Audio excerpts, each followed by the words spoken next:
Assalamualaikum warahmatullahi wabarakatuh.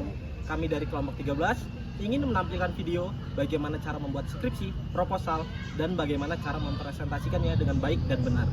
Sebelumnya, izinkan saya memperkenalkan diri. Saya Hendrik Kapusan Panjaitan dan rekan saya. Saya Sabina Salsabila. Saya Abelia Salsabila. Saya Lara Cinta. Saya Yuni Firiski. Selamat menyaksikan.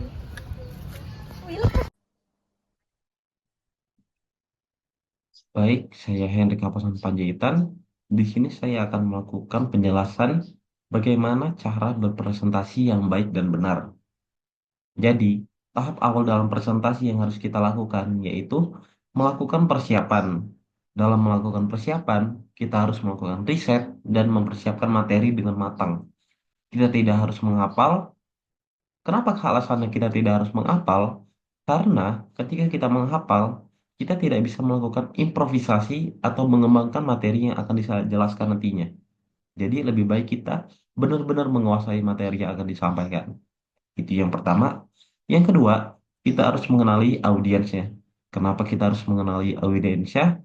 Tentunya supaya kita bisa mempertimbangkan kebutuhan audiens tersebut. Ketika kita berpresentasi di depan teman-teman kuliah, ya kita bisa juga melakukan atau memberikan kebutuhan yang sesuai dengan teman-teman perkuliahan. Dan begitu pun juga kepada dosen dan lain-lain. Dan yang ketiga, kita harus membuat desain yang menarik pada PPT atau PowerPoint-nya. Jadi ya, pada layar ini bisa dilihat di sini tidak ada desain yang benar-benar ramai atau membuat risih mata. Desainnya cukup sederhana dan enak dilihat. Terus, ketika kita menyampaikan materi, kita itu harus membuat materi yang secara berurutan. Seperti yang bisa kita lihat di sini, pertama itu seharusnya memang judul. Dan di judul ini, kalau yang saya ambil, itu pengaruh dosis pupuk kandang ayam dan berat umbi terhadap hasil tanaman kentang. Pada saat nama ilmiah, ini seharusnya dibuat metalik. Tetapi karena sudah dibuat garis bawah, jadi tidak perlu lagi. Terus di sini nambah anggota, tapi jika sendiri, dibuat saja sendiri. Terus di sini ada pendahuluan, tujuan penelitian, tinjauan pustaka, metode penelitian, dan metode penelitian ini hanya gambar saja. Dan di sini ada hasil dan pembahasan, dan lain-lain. Nanti kita jelaskan satu persatu. Oke, kita mulai dari pendahuluan. Dalam pendahuluan, biasanya diisi dengan materi yang akan disampaikan secara ringkas. Dari mulai yang paling penting, dari mulai yang dari umum sampai ke paling penting. Jadi, kalau yang saya bahas di sini, kita yang pertama itu membahas terkait kentang secara umum. Bisa dilihat kentang atau Sonalum tuberosum merupakan komoditas hortikultura yang menjadi bahan pangan alternatif sebagai sumber karbohidrat selain padi, gandum, dan jagung. Jadi kita tidak harus melakukan atau memberikan materi yang bertele-tele. Cukup sedikit aja tetapi sudah bisa dilihat dan bisa dimengerti banyak orang. Terus di sini kita membahas terkait pupuk, di sini kita membahas pertumbuhan dan faktor lain yang menentukan keberhasilan dalam melakukan pertanian kentang. Selanjutnya kita ke tujuan penelitian. Di tujuan penelitian ini ya pasti isinya terkait tujuan dan mengetahui pengaruh dosis pupuk kandang ayam, berat umbi, serta interaksi antara dosis pupuk kandang ayam dan serat umbi terhadap hasil tanaman kentang. Kalau dari materi yang saya sampaikan, kalau membahas yang lain tentunya sesuaikan dengan tujuan penelitian yang akan disampaikan. Terus di sini ada tinjauan pustaka. Isi dari tinjauan pustaka ini terkait apa saja yang akan dijelaskan secara rinci. Yang pertama seperti yang di pendahuluan itu, kita membahas kentang dan di sini kita membahas pupuk kandang ayam dan kita membahas berat umbi dari kentangnya tersebut. Dan isinya itu tidak perlu membuat kata-kata yang panjang, karena yang pasti kita harus menguasai materinya tersebut. Jadi kita buat secara ringkas, namun kita sertakan dengan gambar-gambar. Di sini ada gambar kentang, dan di sini ada gambar pop kandang ayam. Dan di metode penelitian yang kita jelaskan yaitu bagaimana metode penelitiannya dilakukan. Kalau di sini menggunakan rancangan acak kelompok lengkap atau RAKL. Terus di sini ada data analisisnya. Di sini analisisnya itu menggunakan sidik ragam, terus dilanjutkan dengan uji ortogonal polinomial untuk melakukan dosis pupuk kandang ayam dan uji BNT 5% dan 1% untuk memperkuat berat umbi. Jadi tidak perlu panjang-panjang.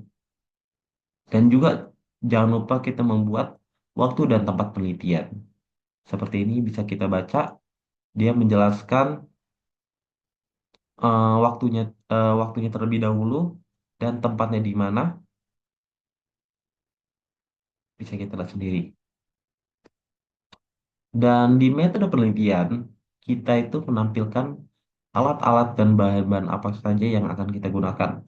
Jadi tidak menggunakan kata-kata, melainkan melalui gambar. Kita akan menampilkan gambar secara rinci semua alat-alat yang digunakan tanpa terkecuali. Dan di sini ada bahannya, ada tanah, ada pupuk, pupuk NPK, dan juga ada kentang. Di sini juga ada cara kerjanya dan bisa dibuat lebih efisien lagi pada saat cara kerja. Cuma nanti pada saat presentasi ini akan dikembangkan terlebih dahulu kata-katanya. Nah, di hasil dan pembahasan yang ditampilkan adalah hasil yang benar-benar kita lakukan atau hasil penelitian kita. Jadi nanti kita copy pada saat dari file aslinya dan dibuat atau dipindahkan ke PPT yang akan kita jelaskan. Di sini bisa kita lihat hasil-hasilnya.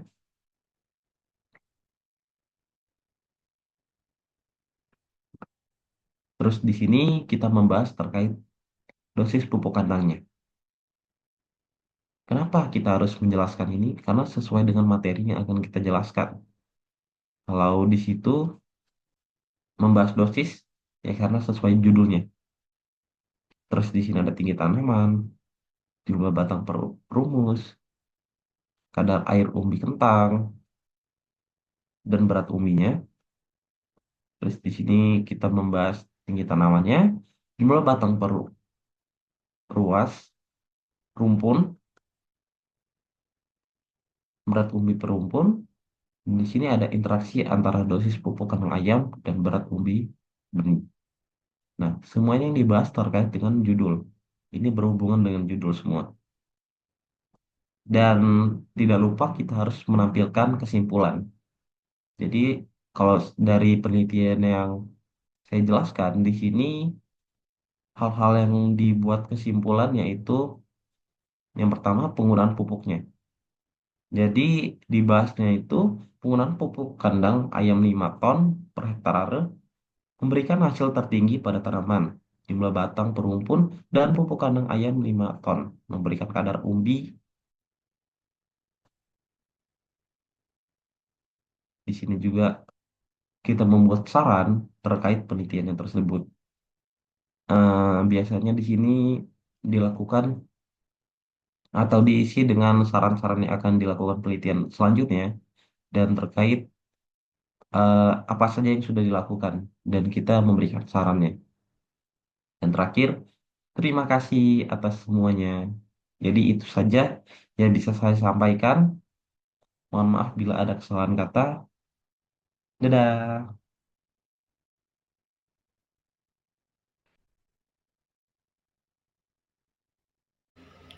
Assalamualaikum warahmatullahi wabarakatuh. Sebelumnya, perkenalkan saya Abelia Salsabila. Di sini saya akan menjelaskan tentang bagaimana cara membuat proposal penelitian yang baik dan benar. Proposal penelitian yang baik dan benar merupakan dokumen yang disusun secara sistematis untuk merencanakan atau memaparkan ide penelitian yang akan dilakukan. Proposal menjadi paduan yang jelas bagi peneliti dalam melaksanakan penelitian dan menjadi bahan pertimbangan bagi pihak yang memberikan dukungan atau pendanaan. Agar proposal penelitian dapat diterima dengan baik, ada beberapa elemen penting yang harus ada dan disusun dengan tepat. Proposal bertujuan untuk memberikan gambaran yang jelas mengenai topik penelitian, tujuan yang ingin dicapai, serta metodologi yang akan digunakan. Melalui proposal ini, peneliti dapat menjelaskan alasan mengapa penelitian tersebut penting dilakukan, kontribusi yang diharapkan dari penelitian tersebut, dan bagaimana penelitian akan dilaksanakan secara rinci. Proposal terdiri dari bagian-bagian. Yang pertama itu ada judul proposal penelitian. Judul proposal penelitian yang baik itu harus jelas, spesifik, dan mencerminkan topik atau masalah yang akan diteliti. Judul yang baik menghindari istilah yang ambigu atau terlalu umum, dan langsung menggambarkan inti dari penelitian yang akan dilakukan. Dan yang kedua ada bab 1 pendahuluan yang berisikan dengan 3 subbab. Yang pertama yaitu latar belakang, yang kedua rumusan masalah, dan yang ketiga tujuan penelitian. Yang pertama, latar belakang. Latar belakang menjelaskan tentang konteks dari masalah yang akan diteliti. Dalam bagian ini, peneliti perlu mengidentifikasi masalah utama yang ingin diselesaikan, serta alasan mengapa masalah tersebut penting untuk diteliti. Latar belakang yang baik adalah latar belakang yang sesuai dengan ketentuan segitiga terbalik yang berisikan penjelasan secara umum, permasalahan, serta tujuan dari penelitian tersebut. Yang kedua ada rumusan masalah. Rumusan masalah adalah pertanyaan-pertanyaan penelitian yang akan dijawab melalui penelitian tersebut. Masalah ini harus jelas dan terfokus agar penelitian memiliki arah yang tepat. Dan yang ketiga ada tujuan penelitian. Tujuan penelitian harus jelas dan langsung terkait dengan rumusan masalah. Tujuan ini menjelaskan apa yang ingin dicapai oleh peneliti, serta untuk menggali, menguji, dan menggabungkan suatu konsep atau teori. Oke, selanjutnya di bab 2 ini ada tinjauan pustaka. Nah, tinjauan pustaka ini ditulis dengan menjelaskan lebih dalam dan lebih mendetail daripada yang sudah ditulis dari latar belakang, dan isinya itu diambil dari penelitian-penelitian yang sebelumnya sudah dilakukan. Tapi ingat, di tinjauan pustaka ini harus sesuai nih sama apa yang ada di judul. Kalau misalnya nggak sesuai sama yang udah ditulis di judul, berarti proposal yang dibuat itu kurang baik, atau bisa dibilang proposalnya itu tidak benar. Nah, selanjutnya di bab 3 itu ada pelaksanaan penelitian. Pelaksanaan penelitian ini ada 5 poin. Yang pertama itu tempat dan waktu, yang kedua itu alat dan bahan, yang ketiga itu metode penelitian, yang keempat analisis data, dan yang kelima atau yang terakhir itu adalah cara kerja. Yang pertama itu ada tempat dan waktu. Nah, untuk tempat dan waktu ini biasanya ditulis dengan akan dilaksanakan. Misal kita ambil contoh, penelitian ini akan dilaksanakan di Desa Tanjung Pering, terus kecamatannya di Indralaya, Sumatera Selatan, dan tanggal atau waktunya itu kita tentukan, misal kayak yang pada tanggal 20 November 2024 pukul berapa kita akan melakukan penelitian. Untuk yang kedua itu ada alat dan bahan. Nah, untuk alat dan bahan ini biasanya disesuaikan dengan kebijakan universitas masing-masing. Ada beberapa universitas yang menginginkan para penulis proposal itu menuliskan alat dan bahannya itu sesuai dengan urutan abjad supaya terlihat lebih rapi lagi. Nah, untuk poin yang ketiga itu ada metode penelitian. Metode penelitian ini biasanya ada 2 metode lagi. Yang pertama itu ada RAL atau rancangan acak lengkap, dan yang kedua itu ada RAK atau rancangan acak kelompok. Nah, untuk RAL ini biasanya digunakan untuk lingkungan yang homogen. Misal, kita di pertanian biasanya kita gunakan untuk mengukur kesuburan tanah yang homogen. Nah, RAL ini kenapa disebut rancangan acak lengkap sih? Karena di RAL ini semua perlakuan itu dicoba. Kayak kita melakukan perlakuan di seluruh unit penelitian gitu. Nah, untuk RAK ini biasanya kita itu mengelompokkan percobaan-percobaannya itu ke dalam grup-grup yang homogen. Terus kita memperlakukan penelitian kita itu secara acak di dalam masing-masing kelompok itu. Misalnya kayak kita melakukan percobaan yang dilakukan di hari yang berbeda, di umur tanaman yang berbeda, dan jenis tanaman yang berbeda. Oke, yang keempat itu ada analisis data. Jadi data dari hasil penelitian yang sudah kita lakukan itu akan kita uji dengan uji F atau dengan F-tabel biasanya disebut ya. Jadi supaya kita itu tahu perlakuan mana yang memberikan pengaruh yang berbeda nyata, atau ada perlakuan yang tidak memberikan pengaruh nyata pada tanaman yang kita teliti tersebut. Dan yang terakhir itu ada cara kerja. Nah, cara kerja ini disesuaikan dengan apa yang akan kita teliti. Misalnya kita di budidaya pertanian, berarti kita harus menyiapkan kayak media tanam, terus pupuknya apa aja, terus kita harus nyiapin bibit atau benihnya. Selanjutnya kita melakukan penanaman, pemberian pupuk yang sudah disiapkan tadi. Kita harus memelihara tanaman supaya dia tidak ada gulma-gulma yang memperebutnya. Dan yang terakhir itu adalah fase pemanenan dan pasca panen. Tapi biasanya kalau di budidaya pertanian itu pasca panen nggak dimasukin karena itu udah tugas dari jurusan lain. Nah, selanjutnya setelah bab 3 itu ditulis daftar pustaka. Setelah daftar pustaka itu dicantumkan lampiran. Untuk lampiran itu boleh untuk ambil dari internet, tapi dengan syarat sitasinya atau sumber dari gambar tersebut dicantumkan. Tapi ini hanya untuk proposal ya. Kalau misalnya untuk penulisan skripsi itu sebaiknya menggunakan gambar hasil penelitian yang benar-benar asli supaya menunjukkan bahwasanya penelitian itu benar-benar kita lakukan. Baiklah, selanjutnya yaitu mengenai bagaimana cara penulisan atau penyusunan skripsi yang baik dan benar. Sebelumnya, skripsi merupakan suatu karya tulis ilmiah yang berupa paparan tulisan dari suatu kegiatan hasil penelitian. Jadi skripsi sendiri terbagi menjadi 5 bab, yaitu yang pertama pendahuluan, lalu yang kedua tinjauan pustaka, yang ketiga metode penelitian, yang keempat hasil dan pembahasan, dan yang kelima yaitu bagian kesimpulan dan saran. Di sini saya akan menjelaskan mengenai bab 2 dan 3, yaitu di mana tinjauan pustaka dan metode penelitian. Perlu diketahui bahwa proposal dan skripsi itu hampir sama. Yang menjadi pembeda yaitu pada bagian metode penelitian dan juga jumlah bab. Jumlah bab pada proposal yaitu 3 yang terdiri dari pendahuluan, tinjauan pustaka, dan juga metode penelitian.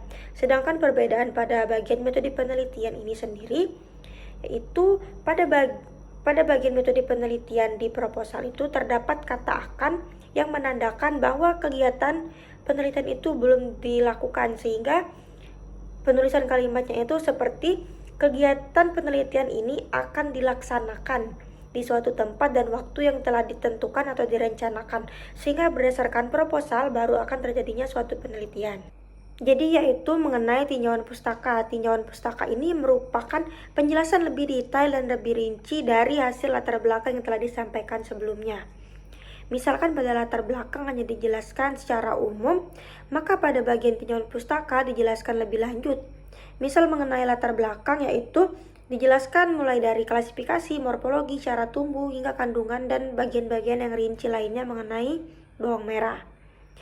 Perlu diketahui bahwa tinjauan pustaka ini terdapat dari literatur-literatur terpercaya, dan kalau bisa literatur ini merupakan literatur terbaru sehingga ilmu-ilmu atau informasi yang diketahui itu lebih update dan lebih akurat lagi. Pada bagian tinjauan pustaka juga semua hal-hal itu dijelaskan dari umum ke detail. Seperti pada bawang merah misalnya, yaitu dijelaskan mulai dari botani dan morfologinya, lalu dijelaskan mengenai varietas-varietasnya, dan juga mengenai topik-topik selanjutnya pada judul yang telah disiapkan, itu pada judul penelitian tersendiri. Selanjutnya yaitu mengenai metode penelitian. Jadi pada bab 3 ini terdiri dari beberapa bagian lagi. Yang pertama yaitu tempat dan waktu, lalu alat dan bahan, metode penelitian, analisis data, cara kerja, dan yang terakhir itu parameter yang diamati. Pada bagian tempat dan waktu ini Seperti yang telah disampaikan sebelumnya bahwa tidak perlu dituliskan kata akan karena hasil skripsi ini berdasarkan penelitian yang telah dilakukan, sehingga tidak perlu ditambahkan kata akan lagi. Lalu yang kedua, alat dan bahan. Alat dan bahan itu pada bagian penulisannya alat dan bahan itu dipisah paragrafnya. Jadi ini juga disusun berdasarkan abjad. Yang ketiga, metode penelitian. Metode penelitian perlu kita tuliskan di sini, misal dengan menggunakan rancangan acak kelompok. Yang keempat yaitu analisis data. Metode analisis data misalnya dengan menggunakan uji sidik ragam dengan membandingkan F hitung dengan F tabel. Dan yang selanjutnya yaitu cara kerja. Cara kerja ini dijelaskan mulai dari tahapan awal, seperti mulai dari persiapan alat dan bahan hingga ke step terakhir dalam kegiatan penelitian. Apabila hal tersebut mengenai penanaman, maka hal terakhir yang dilakukan yaitu pemanenan. Dan hal yang terakhir terdapat pada bagian metode penelitian ini yaitu parameter. Seperti yang kita ketahui apabila dalam pertanian, misalnya mengamati analisis pertumbuhan tanaman sesuai dengan dosis pupuk yang diberikan, maka yang perlu diamati itu mulai dari panjang daun, jumlah anakan, jumlah umi, diameter, panjang akar, dan juga bagian-bagian lainnya sesuai dengan apa yang telah penulis tentukan sebelumnya. Mungkin itu saja mengenai tinjauan pustaka dan metode penelitian atau bab 2 dan bab 3 dari skripsi. Untuk bab selanjutnya akan dijelaskan oleh rekan saya. Terima kasih. Selanjutnya bab 4 hasil dan pembahasan, di mana pada hasil ini menampilkan data hasil penelitian baik itu berupa tabel, grafik, ataupun deskripsi.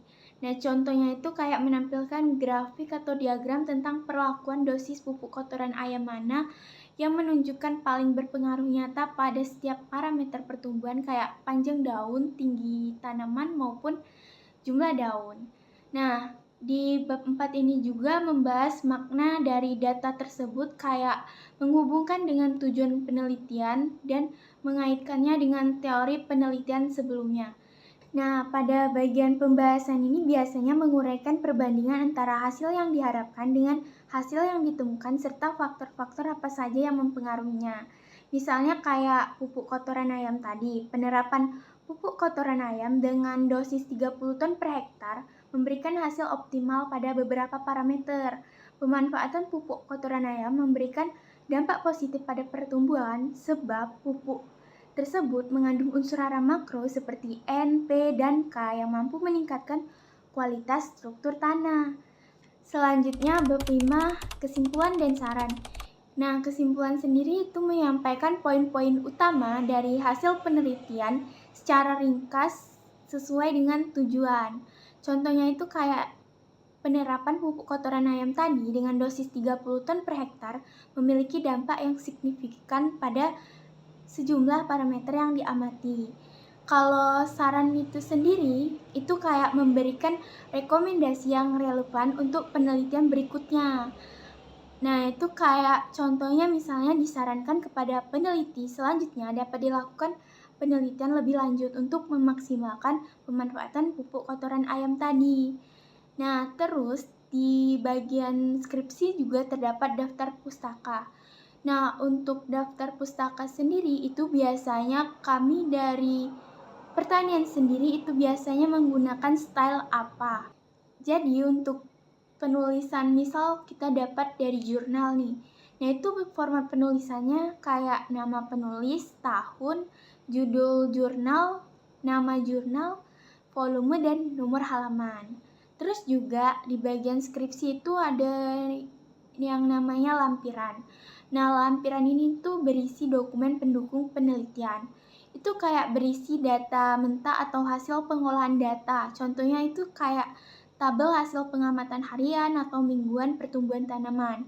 Dan juga berisi dokumentasi foto-foto proses penelitian. Kayak dokumentasi dari penanaman, pemberian perlakuan, ataupun pengukuran.